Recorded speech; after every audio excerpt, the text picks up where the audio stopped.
Good afternoon. Welcome to RSBN Live. I'm Robert McNeely as we await the United States State Department to hold a press briefing. We know that last night, President Trump leaving the G7 meeting in Alberta, Canada, to pursue more discussions with his national security team in the Situation Room at the White House, and perhaps further meetings even at the Pentagon. We do know the President of the United States is in Washington, D.C., and we await further notes and situations taking place today. We do know that President Trump on Truth Social saying that the United States does have control over the skies of Tehran in Iran, so we'll wait for all of those latest developments. We now have complete and total control of the skies over Iran.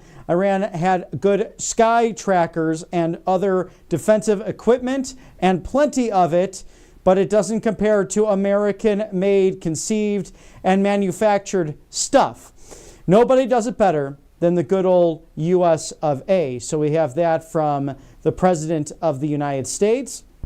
Also, Vice President J.D. Vance putting out a very long truth earlier today. Look, I am seeing this from the inside, and I am admittedly biased towards our president and my friend, but there's a lot of crazy stuff on social media, so I wanted to address some of those things directly on the Iran issue. First, POTUS has been amazingly consistent over the last 10 years that Iran cannot have a nuclear weapon. Over the last few months, he encouraged his foreign policy team to reach a deal with the Iranians to accomplish this goal.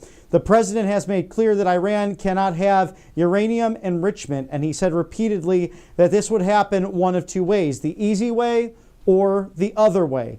Second, I've seen a lot of confusion over the issue of civilian nuclear power and uranium enrichment. These are distinct issues, and Iran could have civilian nuclear power without that enrichment. Iran rejected that proposal. Meanwhile, they've enriched uranium far above the level necessary for any civilian purpose. They've been found in violation of their non-proliferation obligations by the IAEA, that's the International Atomic Energy Agency, which is hardly a right-wing organization. And we are joined now by Jim Paff of the Conservative Caucus to really talk about where this stands between Israel and Iran. Thank you, Jim, for coming back on Right Side Broadcasting Network Live. Are you surprised at all by the preemptive strike and what seems to be, at least from the Israeli government, as a defense strategy against the Iranian mullahs and their leadership?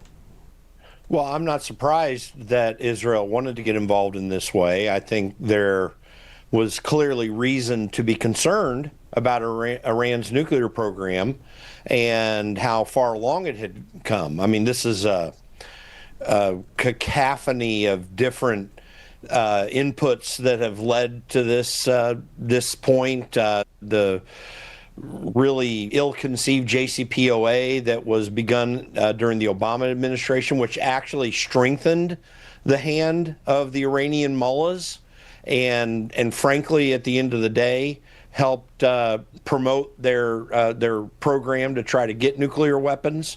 Their purpose for getting nuclear weapons was entirely destructive and eschatological from a religious perspective, if you really consider it. And Trump rightly got out of it and did have Iran backed in a corner until Joe Biden comes on the scene and expands it further.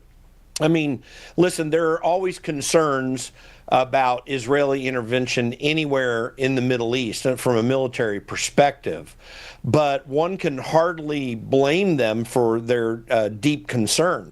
Now, I have concerns about how this is going to play out, especially not only based upon what you're reading, but Trump also put out on Truth Social just the words unconditional surrender. This seems to be ramping up into something very serious, and it seems that Donald Trump is seriously considering military action. And so, you know, you get into a place where a concurrence of events comes together which proposes a likely outcome. And I hope we're not going to go in and strike militarily. I think that there are a lot of problems that, just fraught to be brought up into that situation. But here we are. Developing situations, and many presidents really faced that. If you go all the way back to, let's just say, Thomas Jefferson or even John Adams with the Alien and Sedition Act, you have philosophies and arguments before they enter the presidency, and then based on what's happening on the ground, they might change that, i.e. Thomas Jefferson's purchase in the Louisiana Purchase. That was a lot of money back in that time in order to expand the United States as it did. But as you look all these centuries and years later, how that ended up working out well for us from sea to shining sea, even to today's day and age, where you have someone like a Barack Hussein Obama, as you mentioned, because he was someone who was very fraught against George W. Bush's interventionist foreign policy of the nation building, but in turn seemed to enhance that with all of the droning and really not reaching out to Congress, but acting first and then saying, oh, maybe I need authorization, but we'll see about that. Even Dennis Kucinich said it was an impeachable offense the way Barack Obama used the military. Is it maybe a change on the ground here that the president might see something, although he said it's the last resort, every option is on the table? Well, when you're saying unconditional surrender, that's and the fact that J.D. Vance put out a post saying Donald Trump's going to make the best opinion possible, that means that, in my mind at least, that this is being seriously considered. But think about some of the historical examples that you made.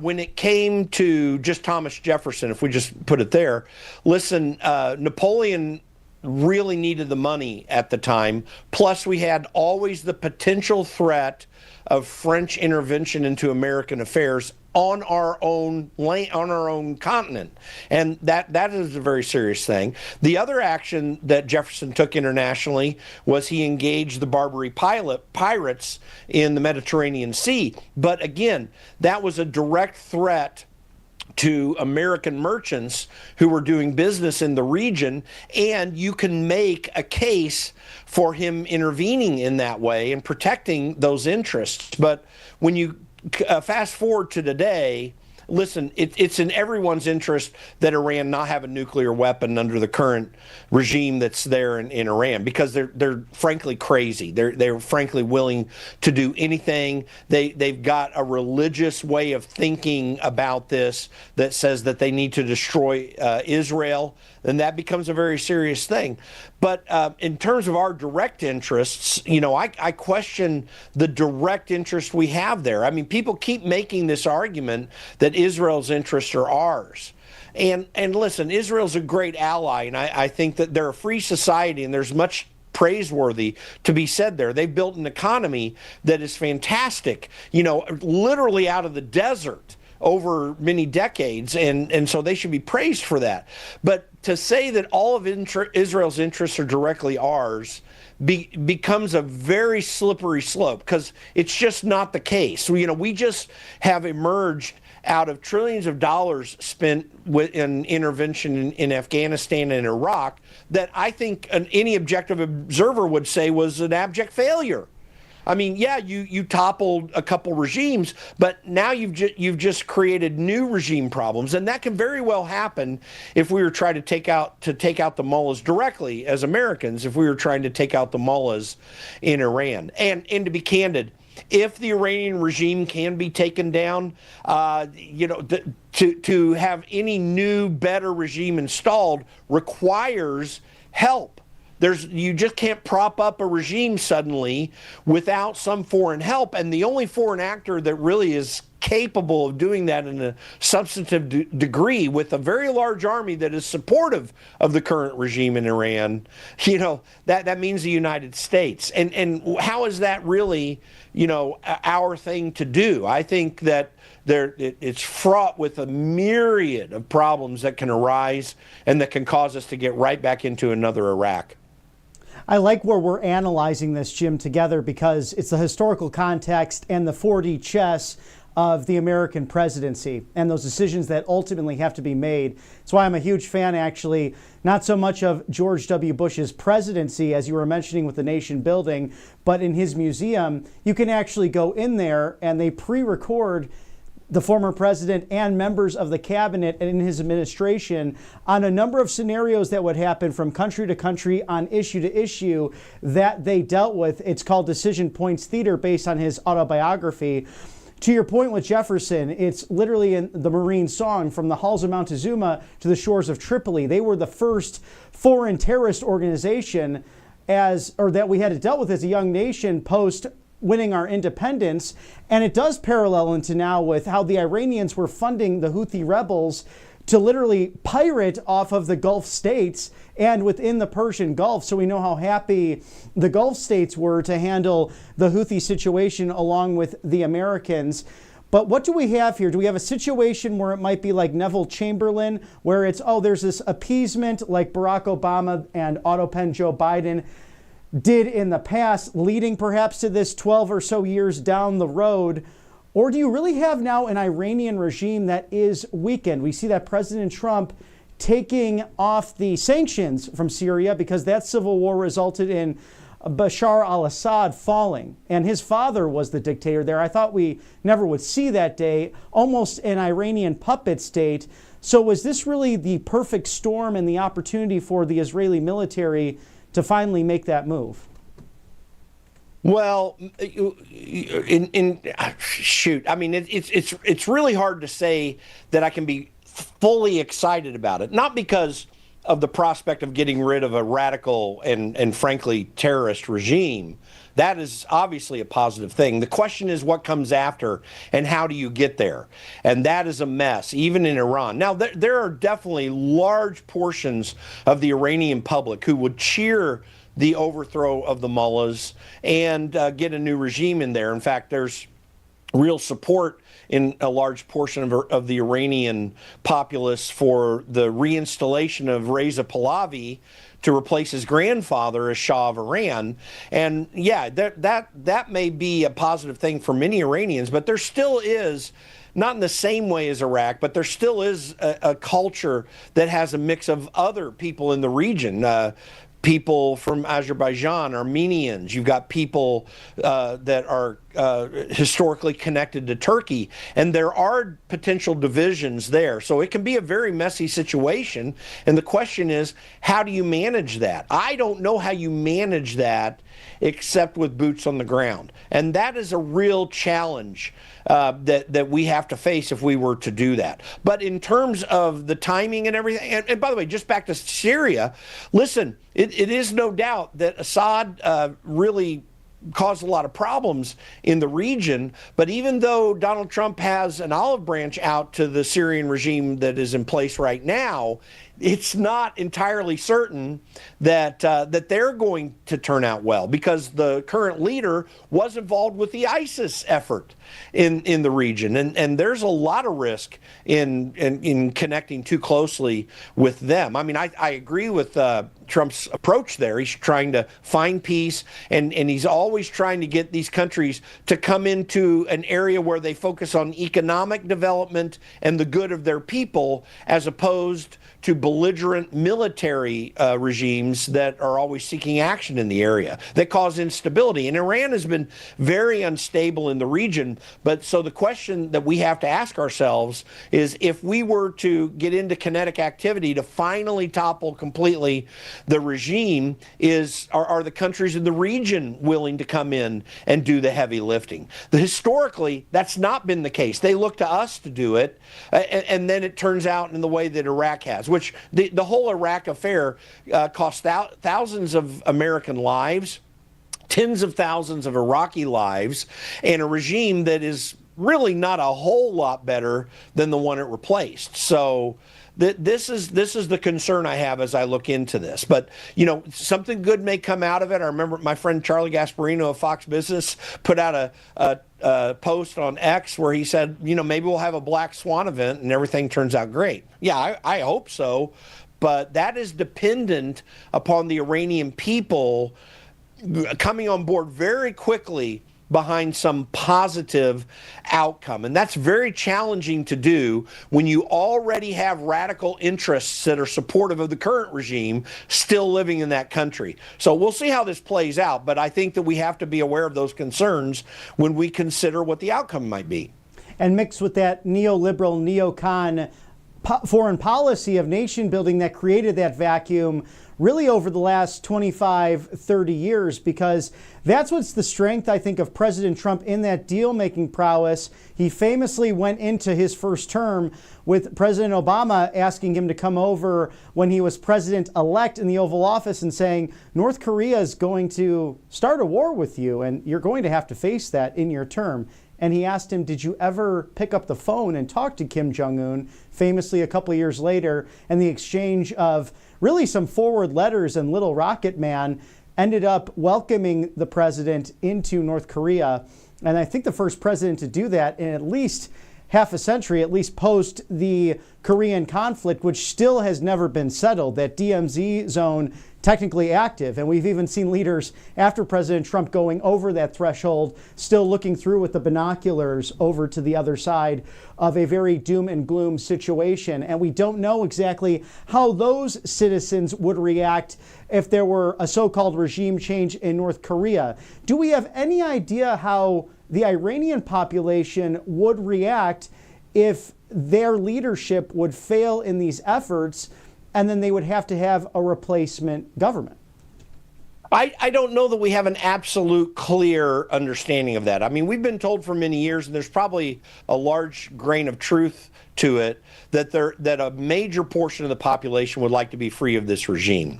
But then you've got to put things back together, and that's not an easy thing. That literally is nation building. I mean, consider building a nation. You're literally, in a way, starting from scratch. Cultures exist and people operate in their individual lives in a certain way. But even with our own country, what has made us a stable country for all this time is we already had systems in place prior to the revolution that had governing principles that were consistent with what we were quickly able to put together on the back end. But and that not without conflict, because we were under the Articles of Confederation for some years prior to a constitution being implemented. And that was, something we didn't know what the outcome would be. In fact, states initially were resisting it. There was a major public policy, public discussion effort to try to encourage states like New York. I mean, we have the Federalist Papers because of letters that were being written into New York papers trying to advance the principles of the Constitution, because New York State was not absolutely going to accept it. So there were even some questions with that. There's natural instability in all these changes, but what we had that is different than most other countries that make major changes to their governing bodies, we already had a system in the states that was easily translatable into a federal government that could undertake the governing that's there. That's not always the case in other countries. So yes, is there hope that something really good could come out of Iran? I think there's reason to think that that's possible, but you're talking about a change out of a system that's been so harmful to those people over a period now of 50 years. I mean, think about this: in 1979. We're talking about a 45-year history, more than 45-year history of a radical regime acting in a radical manner with time to inject over a successive generation that same radical way of thinking through its public education and its cultural institutions. That's what you're trying to overcome here. And even though there would be a large portion of the country that would be positive for this change, you have to ask, are they ready for it? And can they overcome the obvious opposition that will happen from the remnants of this regime that will inevitably remain there? Fantastic points, because it's so true with our revolution that it was so unique in human history that a straw man could have emerged, but these great minds dialogued and they knew their history and they were inspired by the Republican form of governments that came before, especially Rome, and then even citing the Magna Carta. And here's the fun fact as well: 9 of these 13 colonies, that were so different in extraordinary ways. You had to be a card-carrying Christian in order to even serve in those early Articles of Confederation, leading to what is now the United States of America. And even a difference within that, in Maryland, that was more reserved for the Catholics. That's where they were. The rest of the 8 of the 9, you had to be a card-carrying Protestant at the time. So it's very unique. Think about all these other things that surround the United States as it dates back to even the War of 1812 and what Andrew Jackson had to deal with on his front for the Battle of New Orleans. He's dealing with the British. The Spanish still have interests in Florida, all while surrounded by Indian tribes that may or may not have been friends to the United States. And then the Creek and Cherokee Wars, I can just go on and on, but it's similar in the sense to now with in Iraq, for example, although Saddam Hussein was evil and horrible, he actually treated the Christian population in such a way that was, oh, I'll leave you alone. This is more of a Sunni Shia issue, as we saw in the 10 Years' War between Iraq and Iran, that sadly our government sent them all weapons and it did not work out. It's a little thing called blowback that the CIA has coined ever since really the 1950s, and just something to be aware of as we look at all of this, because I think it really transcends ideology, and it's that question of we the people, this beautiful positive populist movement that has taken the form of MAGA. How does that interact with a military-industrial complex that Dwight D. Eisenhower warned us about, that Ronald Reagan had to stand up against, that JFK arguably lost his life for, and now the true citizen servant, President Donald Trump, 10 years after coming down that golden escalator, is now really between a rock and a hard place, wanting to make sure that the United States remains safe as well as our allies. And we'll see, this is this pivotal moment of the deal maker in chief. Can he execute on those great principles while keeping the Western world safe? Well, I don't envy the position he's in. I think he's up to that task. And that's one of the aspects of his greatness as a political leader, is to try to deal with those things.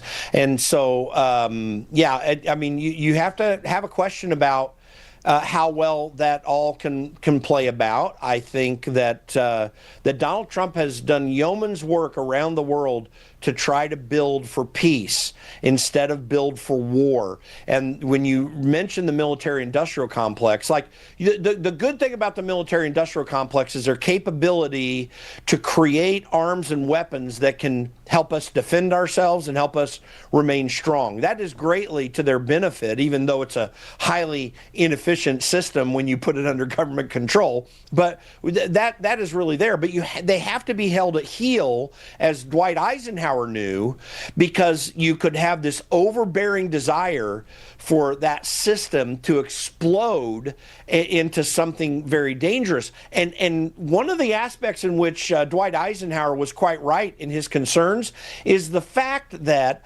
since World War I, we have been in far more wars as a country than we ever were beforehand.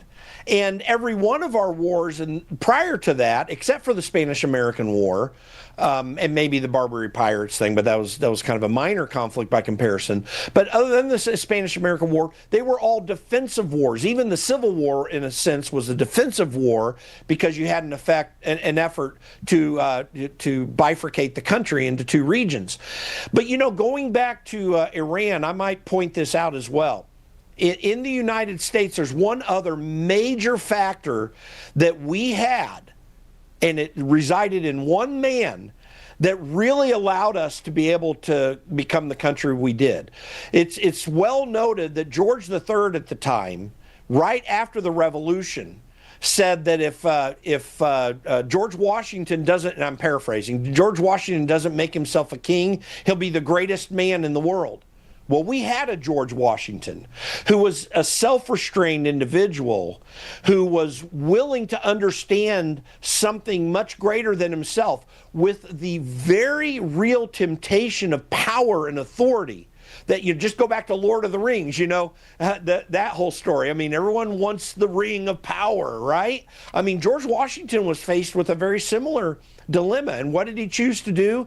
He chose to see a nation built rather than to see some kingdom for himself. I don't know who that person is in Iran if this thing topples down. And I don't know that Reza Pahlavi is that man. I mean, his family had a poor track record. Now I'm very positive he's been very kind to Israel and very thoughtful, and I think his motives are probably very good. He seems like a pretty decent man in some ways. The question is the capability and skill as a leader. And if it's not him, who else is it? Well, it's more likely to be along the lines of the current radical regime that's there, and someone out of that ilk, if not directly from that regime, who might also have a claim to power. But I don't know who that person is in Iran. And I think, whenever you're wanting to topple a regime, those are incredibly serious questions that even great countries like ours cannot have full control over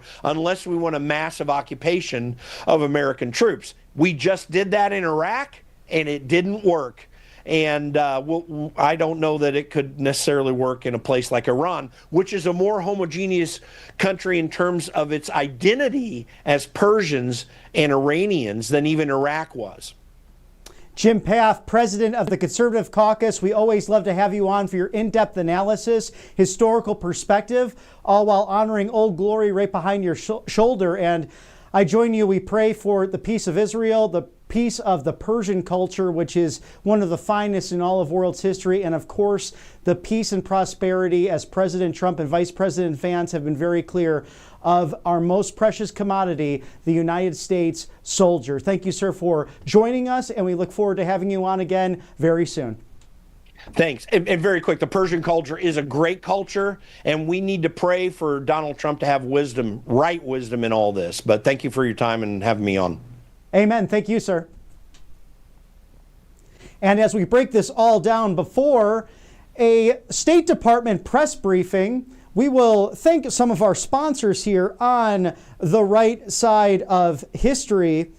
And it's important to note that there's another COVID variant out there, which is scary to think about. It's spreading fast, and people are once again scrambling for appropriate prevention. So pay less for prescription medications using code RSBN20. That's 20% off now through June 30th. Don't wait. Stock up now. All Family Pharmacy is your go-to when it comes to hydrochloroquine, ivermectin, methylene blue, and over 200 essential medications, including emergency medical kits and antibiotics.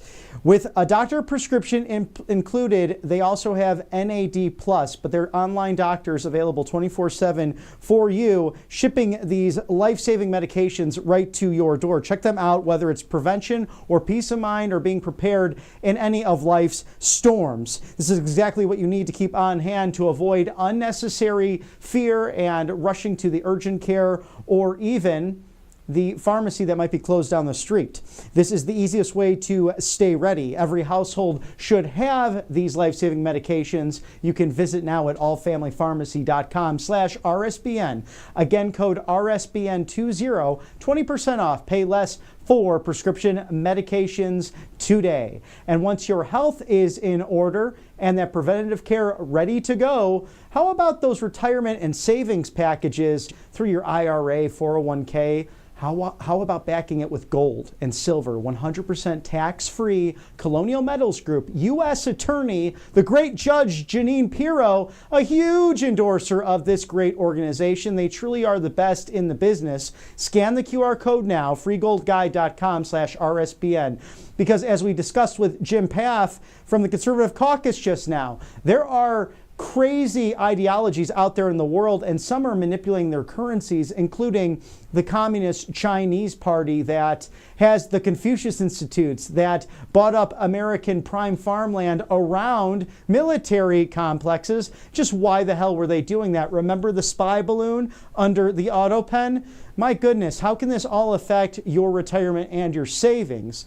Well, gold and silver have stood the test of time regardless of who's in charge, the government you live under, and the global threats. freegoldguide.com/RSBN to receive your free gold guide today. And if you get that complimentary gold guide, you also stand a chance to be entered into $7,500 on the house from Colonial Metals Group in free silver. What's free nowadays? Nothing good is free except for silver, and $7,500 worth. That is quite the deal from Colonial Metals Group. Thank you for your sponsorship on the right side of history. And this State Department press briefing to begin momentarily here. It's almost 2 o'clock on the East Coast, and that means you still have 11 o'clock on the Golden Coast, the West Coast of this great country. So good afternoon and good morning, pending where you are watching from. I'm Robert McNeely as we're breaking down all the latest on the Israel-Iran conflict. And again, thank you to Jim Path of the Conservative Caucus, really breaking down historical terms, how that can parallel to the founding of our country, the threats we faced, and how does it all go into the decision-making of this peace through strength, America First president. And we know that Secretary of State Marco Rubio has led this department so valiantly, and with the one question: does it advance American principles? Does it serve America first? And that is the question here, as there are many options on the table with the Iranian government. Now, to continue what Vice President J.D. Vance had said via Truth Social, that the Iranian government has been found in violation of their non-proliferation obligations by the IAEA, that is the International Atomic Energy Agency, which is hardly a right-wing organization. It's one thing to want civilian nuclear energy. It's another thing to demand sophisticated enrichment capacity. And it's still another to cling to enrichment while simultaneously violating basic non-proliferation obligations and enriching right to the point of weapons-grade uranium. I have yet to see a single good argument for why Iran needed to enrich uranium well above the threshold for civilian use. I've yet to see a single good argument for why Iran was justified in violating its non-proliferation obligations. I've yet to see a single good pushback against the IAEA's findings. Now, meanwhile, you have the president, this is President Trump, has shown remarkable restraint in keeping our military's focus on protecting our troops and protecting our citizens. He may decide he needs to take further action to end Iranian enrichment, and that decision ultimately belongs to the president. And of course, people are right to be worried about foreign entanglement after the last 25 years of idiotic foreign policy. And Jim and I broke that down with what took place in Iraq.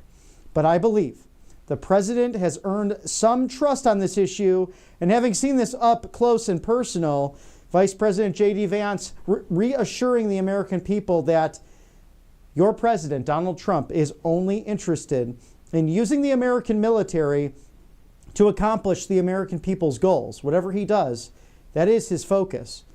And President Trump saying and posting on Truth Social roughly an hour ago and an hour after the vice president's comments, we now have complete control, total control of the skies over Iran.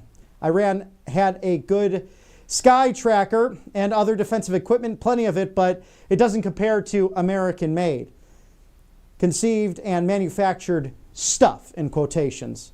Nobody does it better than the good old US of A. So our prayers are with President Trump, Vice President Vance, Secretary of State Marco Rubio, Secretary of Defense Pete Hegseth, our military fighting force around the world, as in the Indo-Pacific region. This morning it went from the Alpha warning to the Bravo. Bravo means enhanced from the Alpha. So everyone at watch, because you have a scenario that can turn into, now what if the Americans go in on a full-scale boots on the ground, which President Trump has said will not happen, but I'm playing devil's advocate of what could happen in a conflict such as this, just covering the news, covering war and foreign policy over the course of my career. would the Chinese then invade Taiwan? Would you have a situation of India and Pakistan, although President Trump stopped that conflict from happening recently regarding trade deals with both nations? Would they then have an opportunity to go after one another? Would Russia and Ukraine continue their military actions, but on a hotter scale? All those questions come into play for every single administration, and that's why it's wonderful to have experts like Jim Path of the Conservative Caucus on to break these ideas down, not to scare anyone, but to make people aware of what can happen in a world that is not always rose-colored glasses, and that had situations like Barack Hussein Obama and the auto pen kicking the can down the road, just simply throwing money at it, or droning people and not even consulting Congress in the process. Arguably impeachable offenses, but at least some people are consistent. Even former Democrat congressman and former mayor of Cleveland, he ran again, was sadly unsuccessful, Dennis Kucinich. He's an outstanding patriot in so many ways. Probably would not agree with everything on the right side of history, but a true liberal, believes in the Constitution, and considered someone like a Ron Paul, and they were very good friends in the Congress, arguing from a liberty and constitutional perspective of how it was written. Not that the founding documents are living documents, but rather that they are written as written and should be followed. It makes sense to us here at the network because we believe deeply in the Constitution, the Declaration of Independence, and everything that made this country great nearly 250 years later. But we know the stance of the president. We know the stance of the vice president. We know where Marco Rubio, the Secretary of State, has made clear on countless occasions that if it doesn't serve American foreign policy first, then why do it in the first place? And over the course of the last 25 years, the vice president rightfully put out and made known the neoliberal and neocon agendas led us to Iraq. Where were the weapons of mass destruction? Why did George W. Bush allow warmonger Dick Cheney to pursue personal financial interests in the region? And like I mentioned with Dennis Kucinich, he offered articles of impeachment for Dick Cheney on a couple of occasions. And now looking back on that, that probably would have been the best idea for the House, Republican or Democrat, to move on that. But we know how it goes with the uniparty. We know that Liz Cheney, his awful daughter who lied about January 6th, she was on the House floor with Nancy Pelosi and Eric Swalwell. Remember when he had relations with a Chinese spy? Perhaps a double agent within our Congress. Well, the four of them had a nice little powwow in the well of the House. Interesting. I thought that Dick Cheney and Nancy Pelosi were not fans of one another.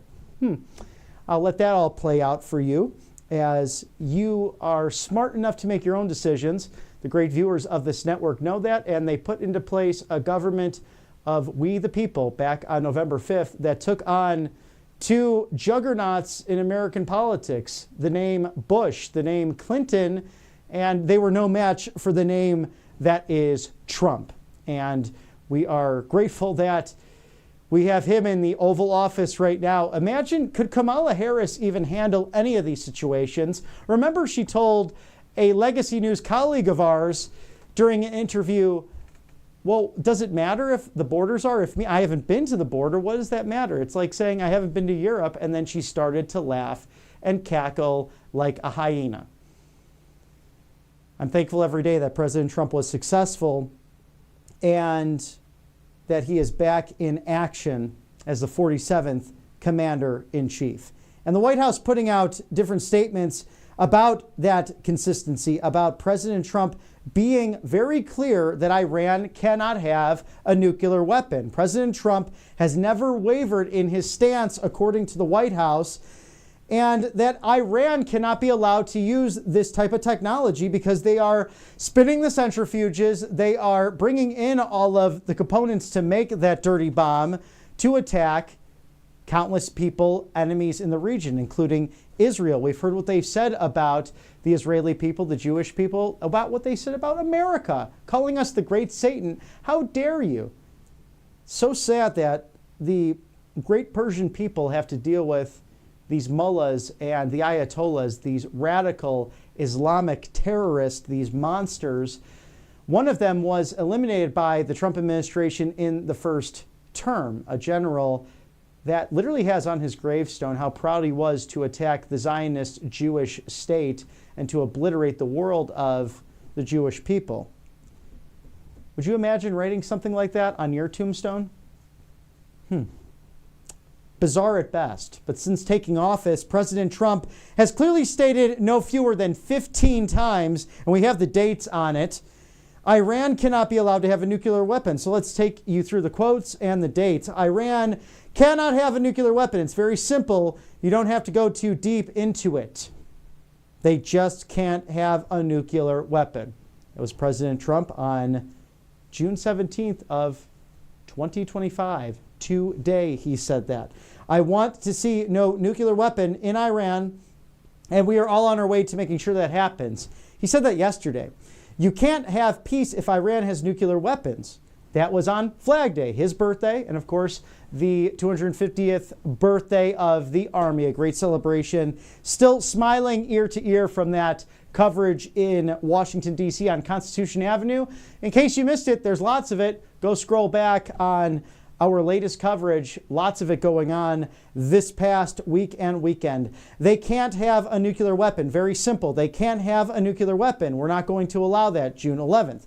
You have to view them as people, and I don't want to be a violent thing, but they're not going to have a nuclear weapon. May 16th.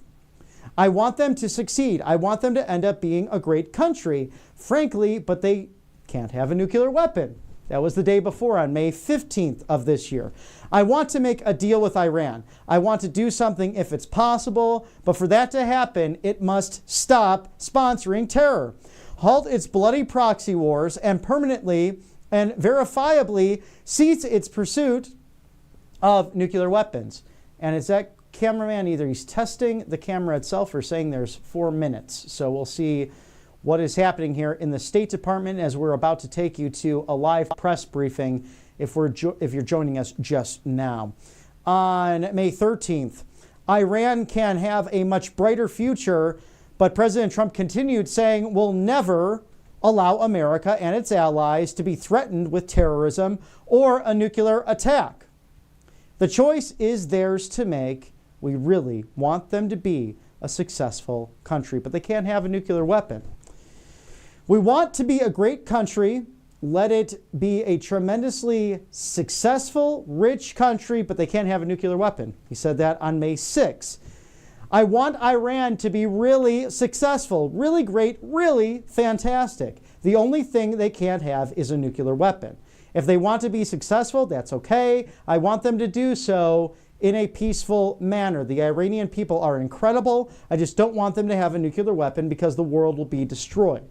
It was on May 4th. On April 14th, he said, Iran has to get rid of the concept of a nuclear weapon. They cannot have a nuclear weapon. On April 11th, I want Iran to be a wonderful, great, happy country, but they can't have a nuclear weapon. And going back to February 4th and 10th, nearly identical quotes. It's very simple. Iran cannot have a nuclear weapon. So I can speak until I'm a broken record, but President Trump has been extraordinarily clear about this, including 40 times on the campaign trail and even earlier that Iran cannot have a nuclear weapon. So we go back to November 3rd, 2 days before the election. Iran can't have a nuclear weapon. Nuclear weapons are the greatest single threat to our country, but to the entire world. And let's go down to even earlier in 2023. July 15th of 23, no nuclear weapons. You can't give Iran nuclear weapons. To June of 2023, you cannot let Iran have a nuclear weapon. You cannot let it happen because bad things will happen if it happens. January 6th of 2020, a date which really did not make a massive difference. Ultimately, the left would like you to think that. Iran will never have a nuclear weapon. Back to 2019, Iran cannot have a nuclear weapon. And then in 2015, when he came down the golden escalator, actually several months before that, on January 24th of 2015, President Trump said, as a businessman, we can't let Iran get a nuclear weapon. We can't do it. We can't do it. We cannot let it happen. and then all the way back to November 4th of 2011, when I really think he was considering running for president against Barack Hussein Obama, who started this appeasement, who has deep ties to what many have argued to be the former president's Muslim belief system. I'll let you decide that, but he was raised in a madrasa. That's where he was educated. And quite frankly, I don't think he showed many qualities of a Christian. He could say what he will, but we know Barack Hussein Obama has made a lot of different claims over the years. And it's okay. Whatever you believe, you believe. It's his right to be a Muslim. It's his right to be a Christian. It's his right not to believe at all. What we do know is he's a narcissist and one of the worst presidents that ever served in American history. And then his auto-pen vice president nearly collapsed this great constitutional republic. If you want to argue that with me, you're welcome to come on the show. But President Trump saying in 2011, we can't allow Iran to go nuclear.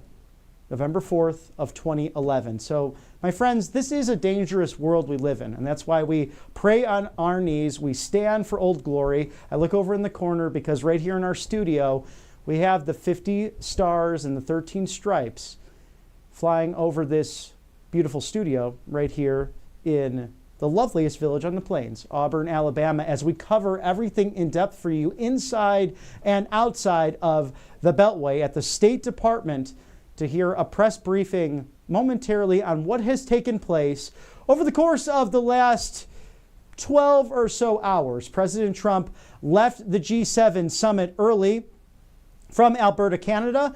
Prime Minister Carney during the picture time on that glorious sunset. If you've been up there, I've said it in the last couple of coverages we've had today and yesterday, just how beautiful that area is, that part of the world. The Canadian Rockies, just spectacular.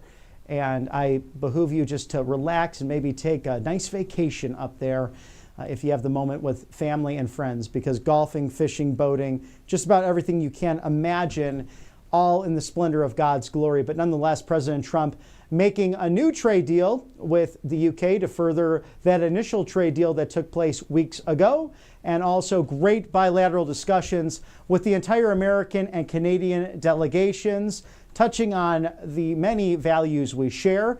And President Trump stating when Justin Trudeau was in office that he would probably do better with a liberal Canadian counterpart in the prime ministerial role, and he's doing just a wonderful job with the Right Honorable Mark Carney, a gentleman in his own right and also a member of the Liberal Party. They seem to have a very nice rapport as it's the early days of his tenure as Prime Minister of Canada. And when he visited the White House for the first time, they have some differences on this question of the 51st state. President Trump said never say never on at least 3 different occasions in the Oval Office, while Prime Minister Carney respectfully disagreed and said, President Trump, we are keeping this an independent nation of our many provinces as Canada, but I'm sure that those discussions will continue. It would be a great, beautiful place to have as the 51st state, so something we look forward to covering for you regardless of what takes place. And now this really gives credence as well early in the administration to obtaining Greenland from the Kingdom of Denmark. So we have that security on the Atlantic side, because this mutually assured destruction, the power of these bombs, President Trump has spoken on countless occasions that these things cannot go off. It is 10 times, if not more, the strength of what took place in Hiroshima and Nagasaki, something that was justified and needed to happen to stop the Japanese war class, because for them, very similar to what the Iranian leaders believe, that it's either complete and total dominance, victory, or it's a suicide mission. There's no in between. There's no room for them to dialogue. And ultimately, with the Manhattan Project, among others, our brave scientists from the University of Chicago and physicists from around the country coming together in the Southwest. Again, Hollywood sometimes has a way of showcasing it. A newer film by Christopher Nolan, Oppenheimer. Something really to watch, the history there. And to put you in a front row seat, although it's glorified Hollywood, you still saw what those people did and sacrificed in order to save the world from a threat that was not going to stop. But now that the horror, the hell of that technology brought upon us even stronger bombs in 2025 versus the 1940s, there's no comparison. So again, even Russia and China, they can recognize how bad it would be for everyone if one of these things was let loose by a radical Islamic psychotic regime. And for the globalists out there who might endorse the green movement, in many cases they're trying to make more money for themselves, but this would be the worst thing for green safety. Imagine carbon dioxide, imagine all of those gas poisons or polluting the world. Nothing would be worse for the environment than a nuclear weapon or a hydrogen bomb going off.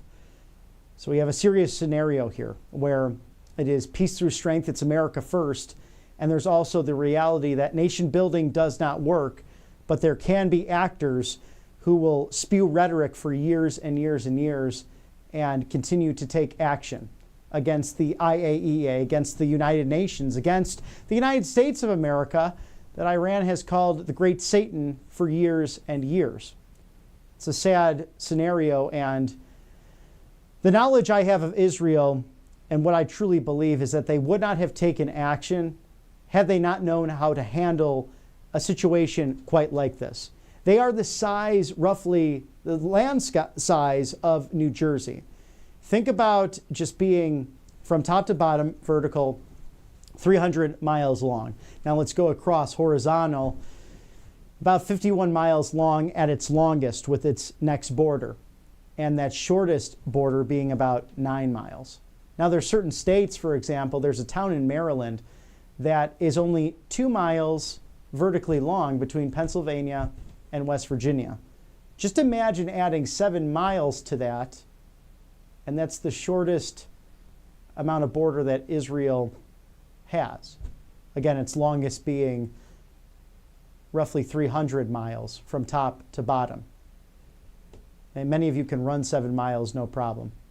Imagine getting through that with a plane over it that has a nuclear missile. Something to think about, something very sobering, as we are bringing everything here to you in real time as this situation develops in Washington, D.C., as we are live in the loveliest village on the plains in our home studio of Auburn, Alabama. It's 10:21 on the East Coast, 11:21 on the West Coast. I'm Robert McNeely. We look forward to bringing you this access to your nation's capital, your State Department, which has been made very clear in its policy by Secretary of State Marco Rubio that if it does not serve the American interests, if it does not serve America first priorities and policies, then we will not advance moving forward with it. Let's toss it there live now to hear the information from the State Department.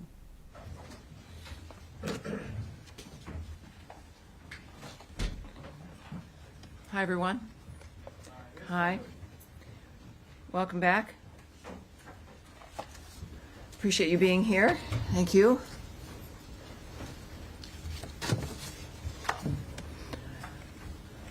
Everyone's set? We're good? Great. Welcome aboard, everyone. Thank you again for being here. For generations, the Middle East has been dealing with the world's largest state sponsor of terrorism, with the attack on Israel on October 7th by Hamas, reminding us of what's at stake. Due to the wisdom of the American people, President Trump's election to a second term has offered the world a chance to see an American leader committed to solving many of the world's existential threats with determination. Now, as the conflict between Israel and Iran continues, President Trump has also been clear that Iran cannot have a nuclear weapon. Secretary of State Marco Rubio has also stated that fact as he has traveled the world working to implement President Trump's vision of peace and security. That statement has also been uttered from this podium many times. The fact that Iran cannot have a nuclear weapon is clear. As the White House reminds us, since taking office, President Trump has clearly stated no fewer than a dozen times that Iran cannot be allowed to have a nuclear weapon, for anyone who's unclear on that fact. President Trump has made the same pledge no fewer than 40 times before taking office, even as far back as 2011. One of the highest priorities of the Trump administration is the safety and security of the American people.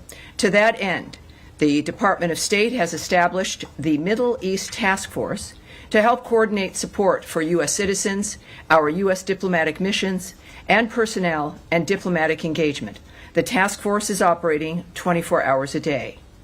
Over the past week, to help keep U.S. citizens informed, we have issued more than 30 security alerts to countries in the region and updated the travel advisories for Iraq and Israel.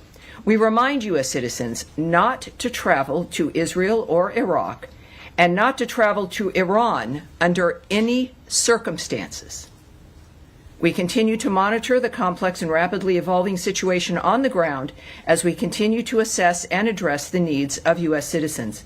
We urge all U.S. citizens to regularly visit travel.state.gov for the latest travel advisories and security updates, and to enroll in the Smart Traveler Enrollment Program, also known as STEP, to receive timely alerts and guidance from the State Department. For Americans needing assistance, and there we have a bit of the website there for you, call +1 202 501 4444. That number again is +1 202 501 4444. If you're on that website, you can also click on that red box. It will take you to a page where you can search for the embassy of your interest, where you are, where you would like to connect to be able to get help from the embassy in the country where you are. And of course, the number's there as well for your closest U.S. embassy. I also want to add a couple other things here as we're dealing with this. It is certainly a rapidly evolving dynamic, but to conclude the topper here today, I want to recognize the State Department and other U.S. government teams around the world working under threat on behalf of the American people, particularly those in Israel and Ukraine, who spent another night sheltering in bunkers as they came under attack. Our priority is the safety of Americans overseas and here at home. It is the priority of Secretary Marco Rubio. It is the priority of everyone who works in this building, and the thousands of American citizens who work anonymously and whom you will never see, who are working in embassies and consulates around the world and working with those local nations to be there for American citizens and to help facilitate American diplomacy.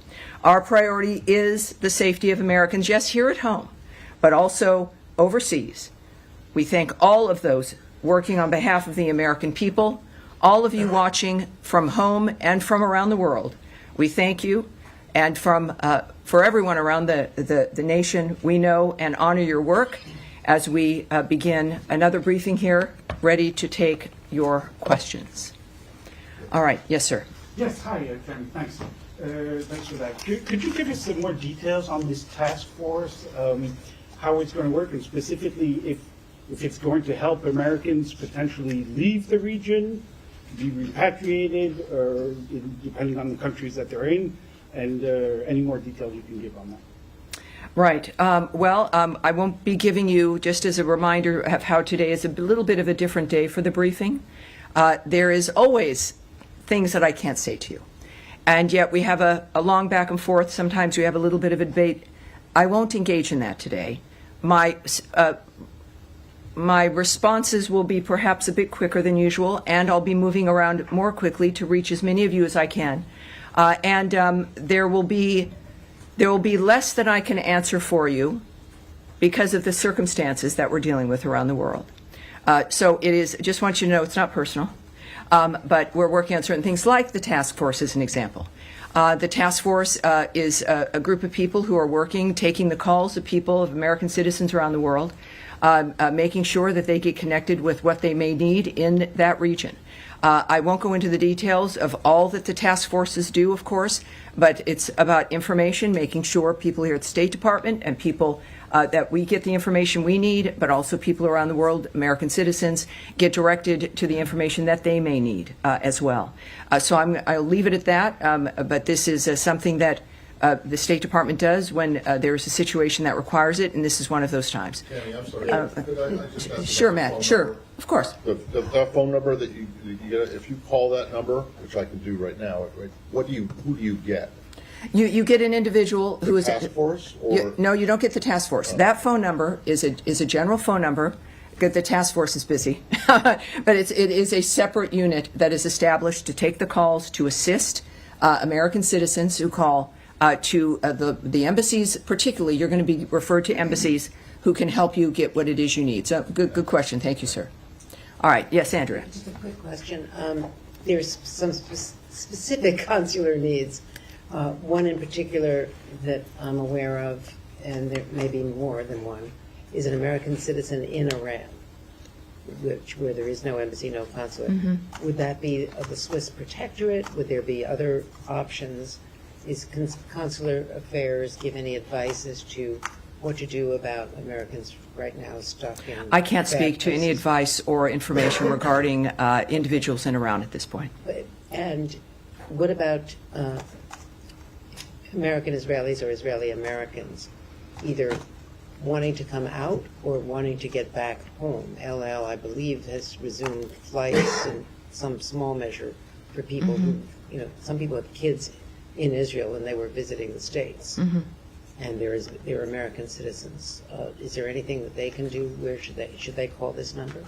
Well, obviously, if you know, and we encourage every American when you travel, is to contact your local embassy or consulate, let them know you're there, make sure you know where they are, have those numbers, and that's what I would recommend, no matter where you're traveling, but certainly in the Middle East, is know where those entities are, know where the embassy is.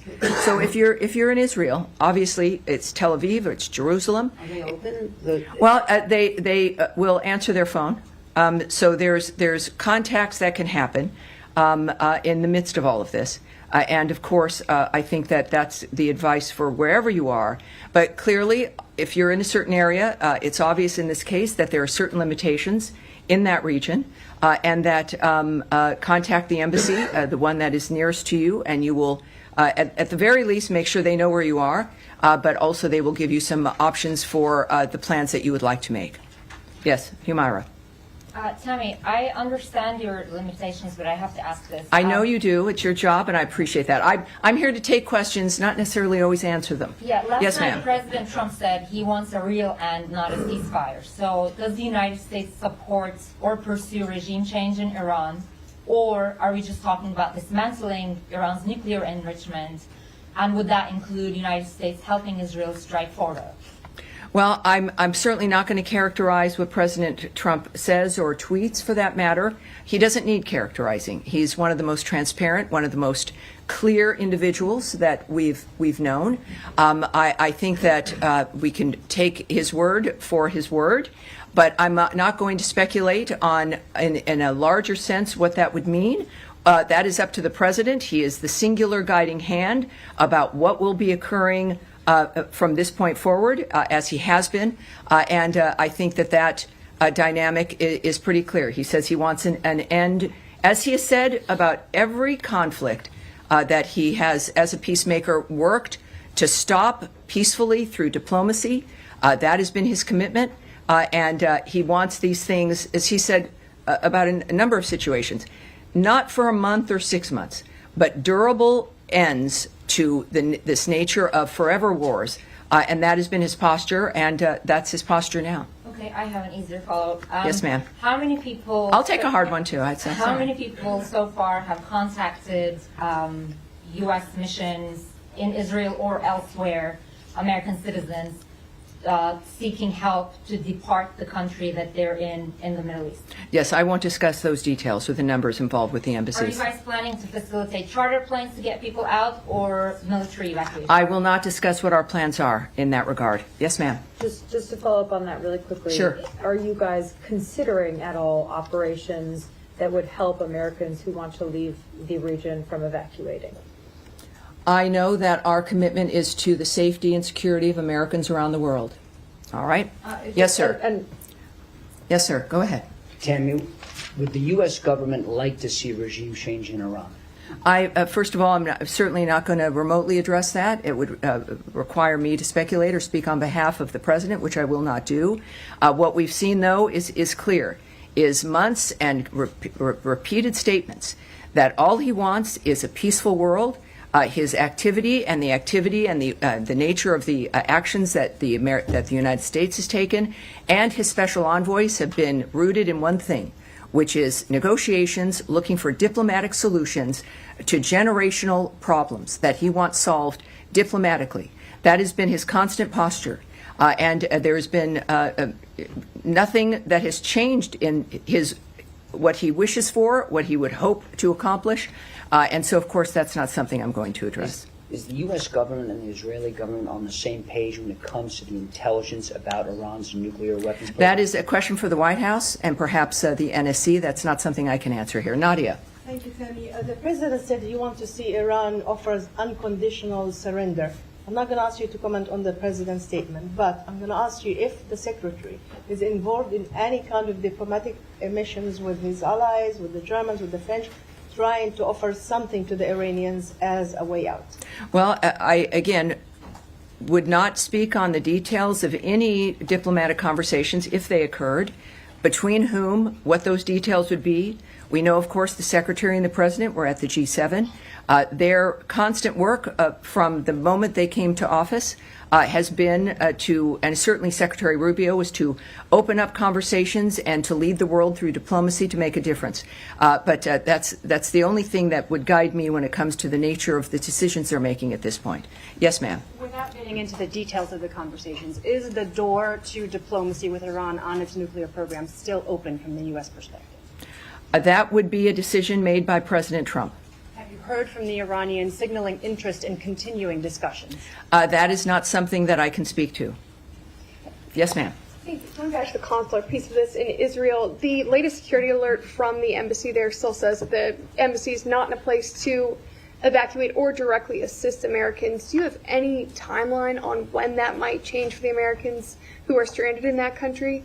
And just looking at how quickly the security situation has changed there, the travel alert was raised to a level 4 from a level 3 for the entirety of the country. Is that a sign that the State Department was caught on its back foot a little bit by this change because Americans still can't get help? I can say the answer to that last question is no.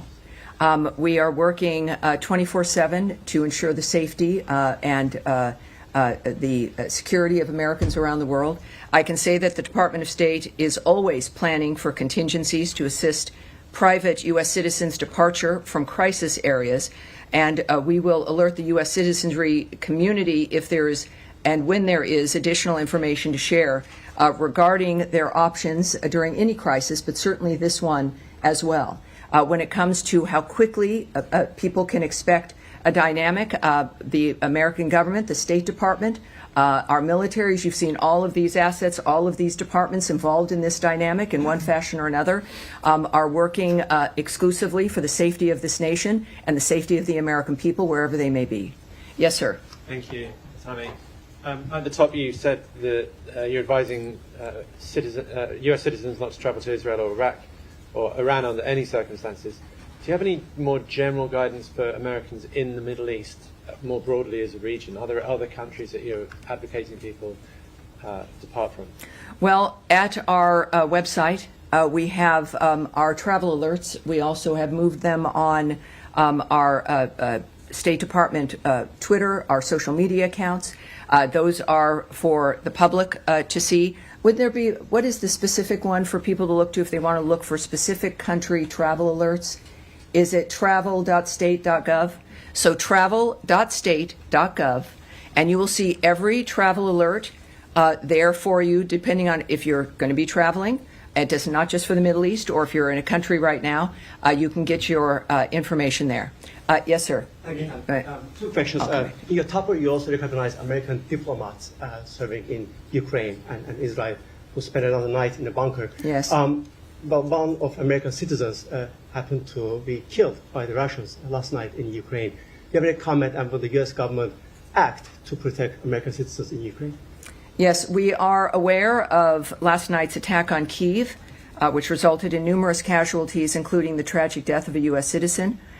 We condemn those strikes and extend our deepest condolences to the victims and to the families of all those affected. The President, in the recent past, has made his thoughts clear about striking the civilian areas in that regard.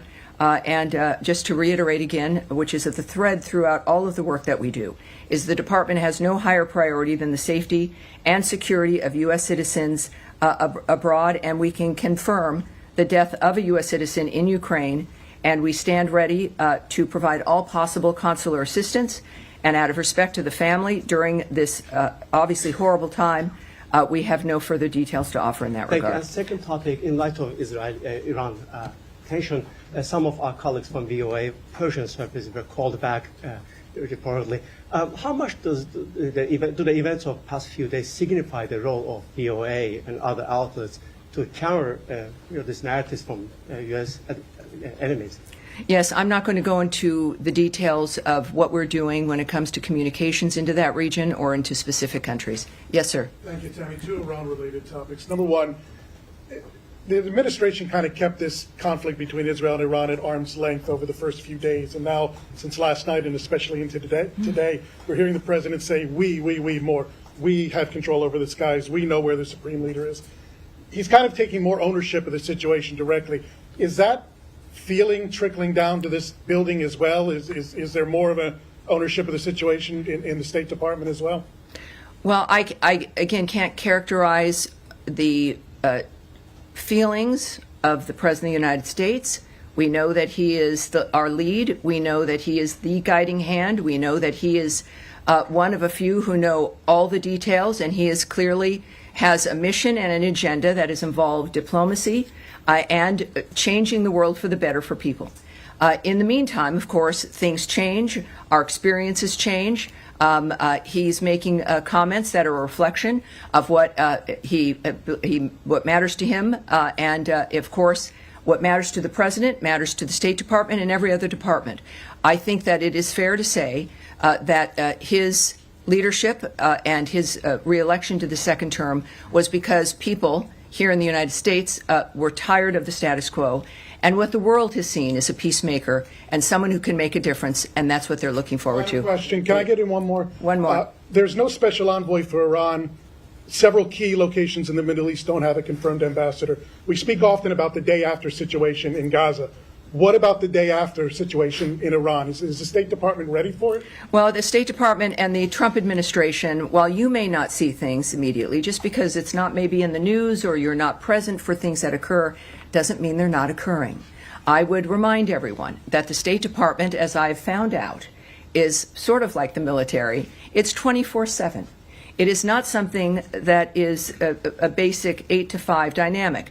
And it's because people are working around the world constantly. It is literally their mission. Personally, their work is what they do and are committed to. So while you may see a certain thing in a static framework, it doesn't mean that we have not worked on that or are not working on that or that things will begin to happen. So it's just a reminder that it's not about the day after. We are working before, during, and after. It is the anticipation of people with history and an experience when it comes to the history, not just of a building and of a department of the United States, but the history of people working on diplomatic issues throughout the world. And they work for this department. They are committed to those issues, and that is what makes the State Department so effective, in addition to the leadership that is afforded by Marco Rubio, as guided by Donald Trump. Yes, sir, you've been waiting. Tammy, the NATO summit is in The Hague next week. Yes. President Trump and Secretary Rubio came back early from the G7 summit because of the nature of what's going on in the Middle East. if the situation is still unfolding next week, should we expect some kind of changes to the delegation, changes to travel? Should we be anticipating that if the situation is still ongoing? You know, I can't tell you if anything will change. I know it has not so far. But as we have experienced from day to day or even sometimes hour to hour, things do change. This is a very dynamic event. We've all had our special situations that we're interested in, and we all want diplomacy to work, and we've been cheering on summits and ceasefire discussions, etc. But this is something that is moving, as things tend to, very rapidly. So I would say that anything is possible. But at this point in time, that is still certainly on the books. But that's going to be obviously that's a presidential trip. That's going to be up to the White House, and I'm sure will be affected by their decision making based on what they see. Yes, sir. Thanks, Tammy. 2 questions, please. First of all, can you tell me, sir? Yeah, Alan Fisher from Al Jazeera English. Very good. How do you do? Fine, thank you. The U.S. intelligence assessment on March 26 was that Iran was not working towards a nuclear bomb. What's changed?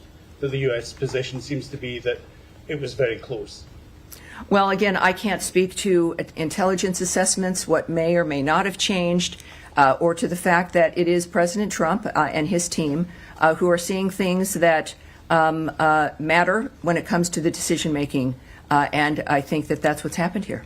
Second question is if the president in his first term was willing to give the Taliban 18 months to come up with a deal, why was there only 60 days given to the Iranians to discuss something which is much more complicated? Again, I'm not going to discuss the details of the decisions made by the president. Andrea? No, I'm just saying that was Tulsi Gabbard's testimony in open session to the committees. Well, yes, and as I've noted, today is not that day. Next, yes? Yes, sir. Tie and the white shirt. Is that, were you just suggesting that Andrea, the we're moving on, changed? please. Let's please I'm just be trying to able get to a manage this. Sir, in the back there. Thank you, Tammy. My question is, the other week we were talking about the negotiations between Iran and the U.S., and the president was very optimistic about it. And now drastically everything has changed, and we are talking almost about a full-scale war between Israel and Iran.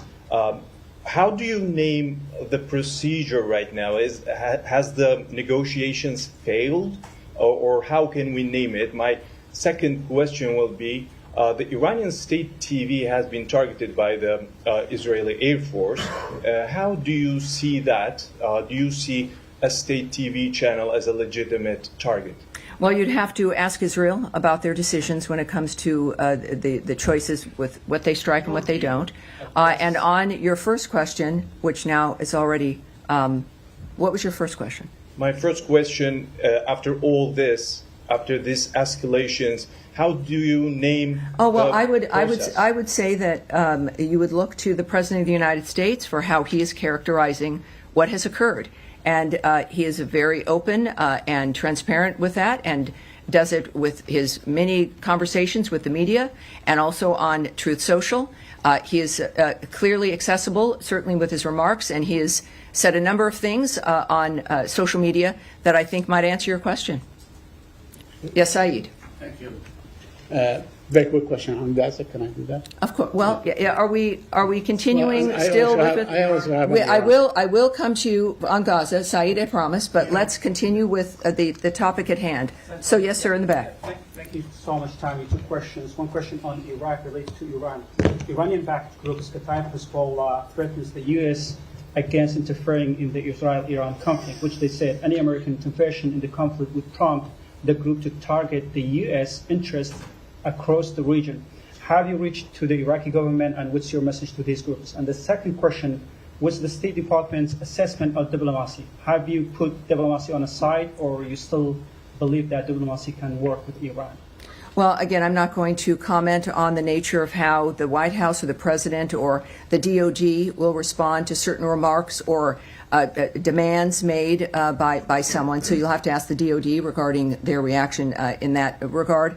I would also, though, I know that the President's Truth Social, he's made it very clear, even I think today, and I think I've got that right here, This is, again, one of the things we've learned about President Trump is that when he tweets, when he speaks, the world watches, and it's the most clear framework that we can learn of his approach.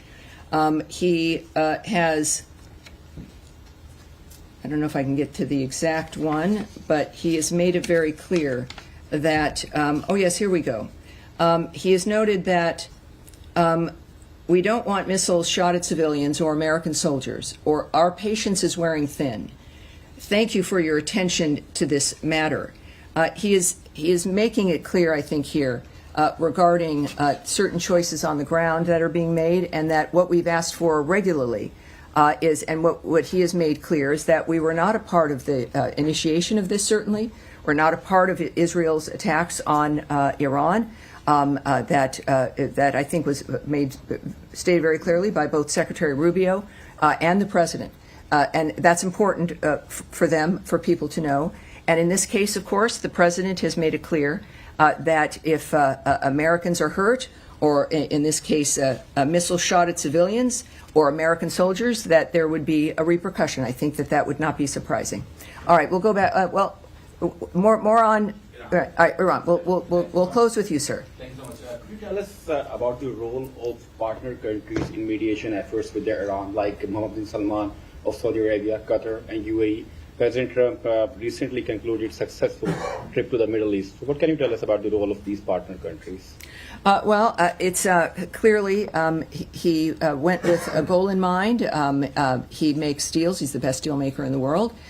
These partners in the Middle East that we have, they understand clearly our intentions and what our goals are.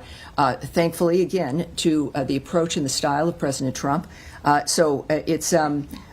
think that when it comes to, again, the best person who could explain his feelings and thoughts about what's accomplished on any issue is the President himself. So I'd refer you back to what he writes and what he is posting on, I think, a very regular basis, which is helpful to people like me, and I think to the world at large as well. Despite Israel's concerns, can I one more? Despite Israel's concerns, President Trump is still trying to negotiate with Iran for a nuclear deal, showing that his priority is peace in the region.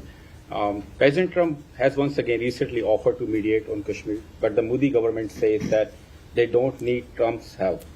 Does President Trump need Modi permission to bring peace in South Asia by resolving the Kashmir issue? Well, yes, this is every country, as President Trump has stated, is a right to define its own future. He offers his help, and it's up to whoever he's offering it to whether or not they'll accept it.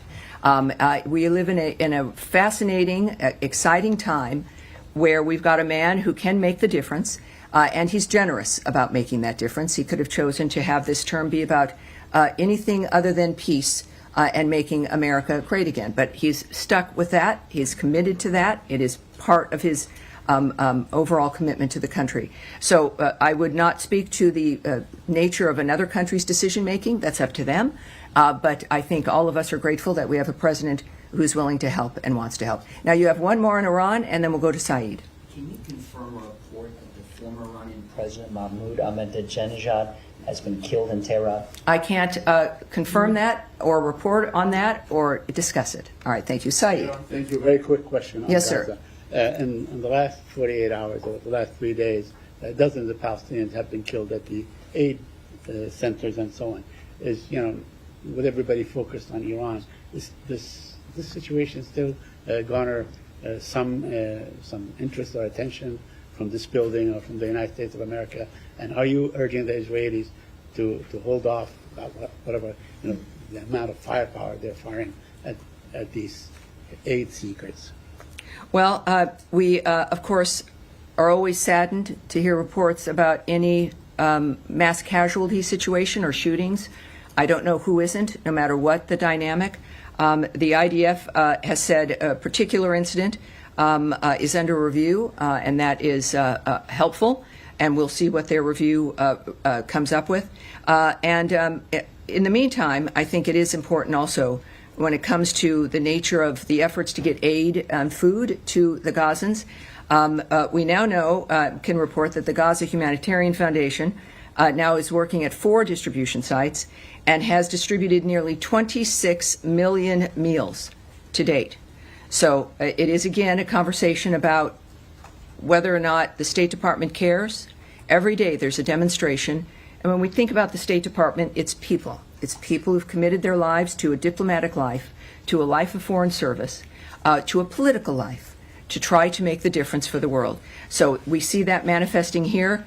And as we also know with today's events and today's conversations, there's a reason why we need people like President Trump and the American commitment to peace abroad. All right? Yes, okay. Yeah, it's been reported over the weekend that the Secretary of Department of State Secretary, Actually, the president yes, would expand the travel ban to 36 other countries. A lot of them, from what I understand, are in Africa. There's already 19 countries that are affected by the travel ban to a different extent. Can you share any details, elements you have on this plan? I'm going to speak a little bit about it, not into the detail of what about the decision making or the process in that regard, but we are, of course, committed to protecting our nation's citizens by upholding the highest standards of national security and public safety through our visa process in particular, as laid out in President Trump's Executive Order 14161, protecting the United States from foreign terrorists and other national security and public safety threats. The visa adjudication process has got to ensure that U.S.-bound foreign travelers do not pose a threat to the national security and public safety of the United States. That is, I think, a very low bar, and is a bar that every nation should be able to adopt. To protect the national security and national interests of the United States and its people, the Department of State and other U.S. government agencies assess other countries' security capabilities, information sharing, and identity management practices, exploitation of the U.S. visa system, such as overstay rates, and failure to facilitate the repatriation of their removable nationals. So, noting where a country, perhaps as you did, is located, the geoposition, the actual location of a country, is not a factor, or what continent that country is on. These are about very specific aspects about whether or not the United States feels it can trust the information we rely on those countries for to determine whether or not they'll get a visa. We don't, we rely on the vetting and the presentation of information from other nations in order to say, yes, you can or you can't come. In this particular instance, I think that it's clear as we're looking at providing a period of time, countries being told if they don't get to that point where we can trust them, then they've got to change the system, update it, do whatever they need to do to convince us that we can trust the process and the information they have. So that is the goal of this. The Secretary will have the discretion to determine whether or not someone is on that list, as we then also continuously vet the nature of what's happening within these conversations. And the goal is so that we can all move forward, so that people can come to the country. And that's our goal. All right. Yes, sir. Yeah, but I don't know why you're so far in the back, Michelle, but I'm sorry. With NPR, yes. Yes. Just following up on that, there was a deadline given for these 36 countries tomorrow to come up with their action plan. I wonder if you've heard back. No, from any of them yet? that's incorrect. I can just tell you that that's not correct. The fact is that they will have a considerable amount of time to rectify whatever the situation is that the State Department is determined is affecting the nature of our trust in how we issue a visa. All right? Yes, and we'll take... Yes, sir, with the beard there? Yes. Thank you. Has the United States... Can you tell me your name, sir, and your outlet? Mustafa Abdo, Shafaq News. Okay, welcome aboard. Thank you. Has the United States received any official request from Baghdad to help prevent Israeli overflights in Iraqi airspace? And what is Washington's response to such a request? Again, you would need to speak to the Department of Defense and the White House regarding that. I won't speak to the details of conversations, certainly about anything of that matter involving any country. And I think that will be it for today. As we return, thank you all for your patience, and I expect to see you again later in the week. Thank you very much, everyone. Thank you. Appreciate it.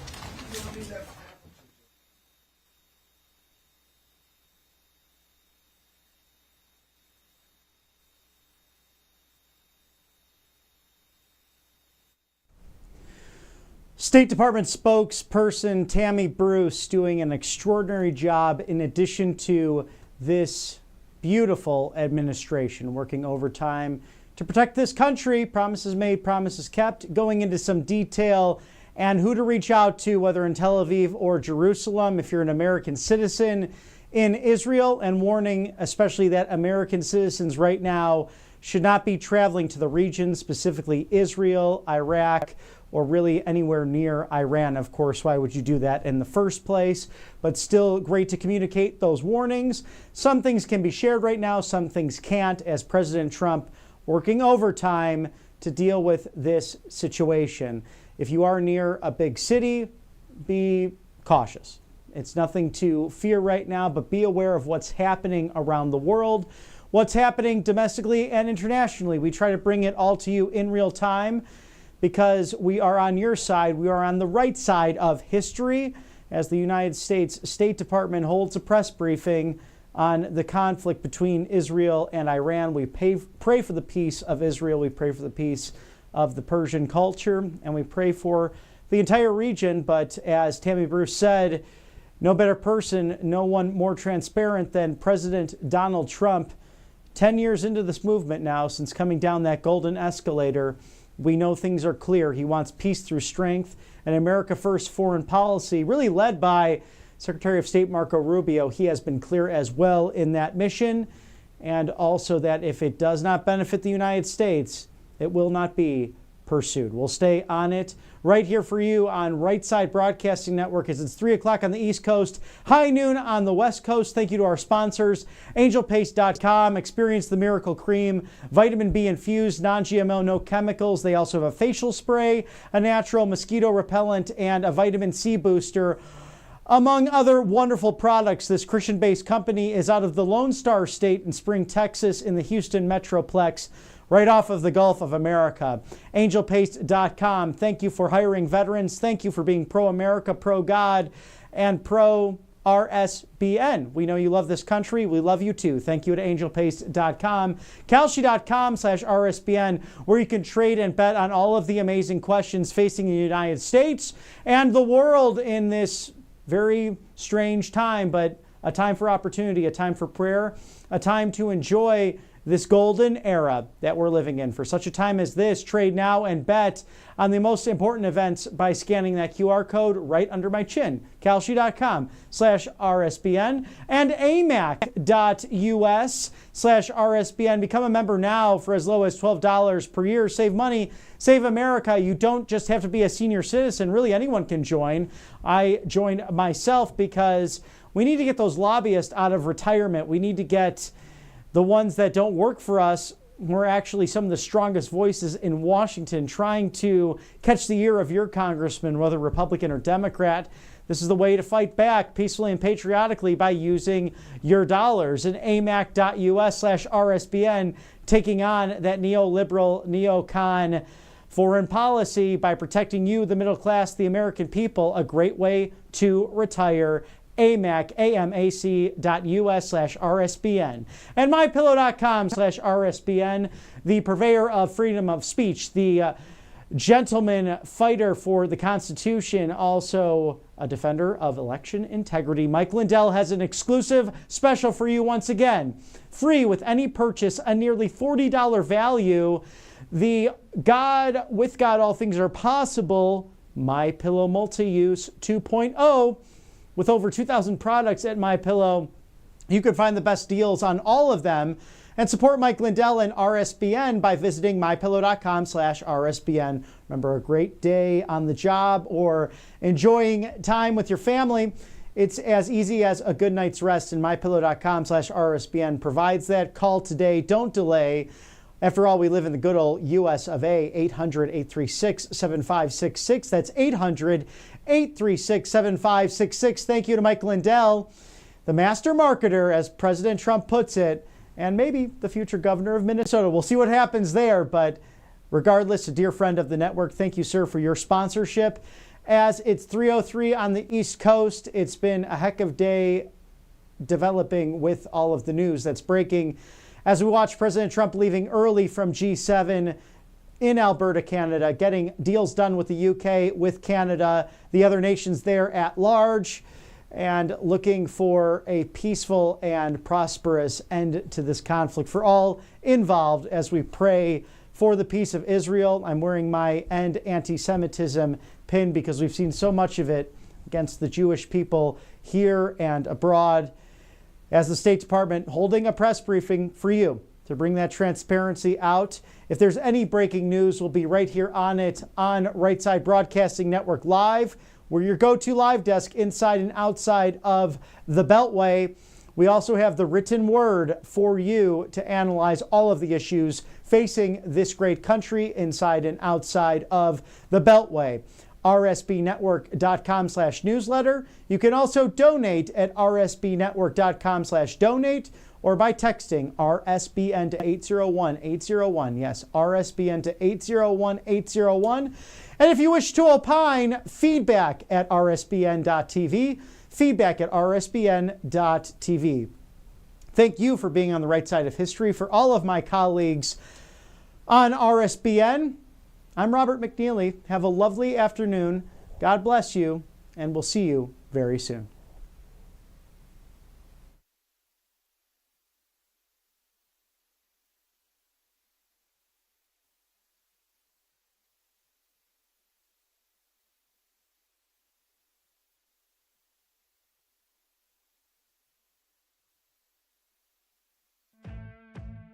Welcome to Right Side Broadcasting Network, your trusted conservative news outlet. At RSBN, we deliver the truth when the mainstream media falls short. Since 2015, we've proudly broadcasted every single one of President Trump's iconic MAGA rallies, bringing you the excitement and energy live before anyone else. By watching RSBN, you get an unfiltered front row view of the action on the ground. We interview the crowds to give a voice to millions of Americans just like you. We show you President Trump's speeches in their entirety, free from interruptions and censorship. We cover the stories that matter to you with the integrity and passion you deserve. Thank you for choosing RSBN as your home for America First News. Together, we stand strong, united, and informed. So join us and be part of the right side of history. Hey y'all, it's Silk from the Diamond and Silk Chit Chat Live Show. Look, don't forget to check me out right here on RSBN Network. Be sure to watch the show on Right Side Broadcasting Network, and I want you to support Right Side Broadcasting Network. Yes, it's imperative that you do so, okay? I look to see y'all soon. Bye-bye. To celebrate our newest launch, Rev 7, I'm bringing you an amazing introductory offer, plus an exclusive overstock sale that you're not going to want to miss. Rev 7 is our premium energy drink that tastes great and gives you energy all day with no jitters and no crashes. That's because there's no sugar and no caffeine. I'm so sure you're going to love Rev 7 that for a limited time you can try our 3-pack absolutely free. Or check out our Percale bed sheets. I can't believe I'm even going to say this. Every color, every style, every size, only $29.88. So go to mypillow.com or call the number on your screen. Use your promo code to save 20% on our Rev 7 12-packs or try our introductory 3-pack absolutely free. And our Percale bed sheets, all sizes, only $29.88, even the queens and kings. Inventory is extremely limited, so order now.